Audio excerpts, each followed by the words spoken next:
এক ধরনের আঠা পাওয়া যায় ইঁদুর চিকা ইত্যাদি হত্যা করার জন্য। এ ধরনের আঠায় ফেলে ইঁদুর চিকা হত্যা করা ইসলামের দৃষ্টিকোণ থেকে জায়েজ আছে কিনা?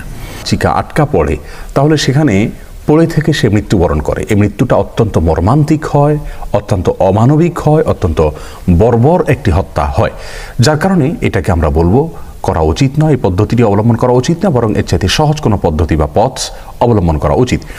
ইঁদুর ওই আঠার উপরে যখন পড়ে যায়, অনেক সময় দেখা যায় সেই আঠা থেকে টেনে ইঁদুরকে সরানোর সময় তার শরীর চামড়া আঠার সাথে থেকে যায়, অন্য অংশটি সরে আসে, তাহলে ভয়াবহ একটি পরিস্থিতির মুখোমুখি হয় ইঁদুরটি, চিকাটি।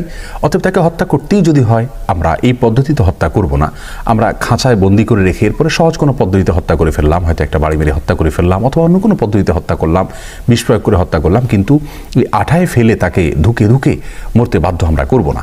বিশেষ করে আপনি যদি আঠা বা এই জাতীয় কোনো কিছুতে তাকে ধরে রাখেন, এরপরে তাকে নিয়ে এসে হত্যা করেন এবং সেখান থেকে আঠা থেকে টানার সময় তার শরীরের অংশ ছিঁড়ে ফিরে না যায়, তাহলে এটা হারাম হবে না।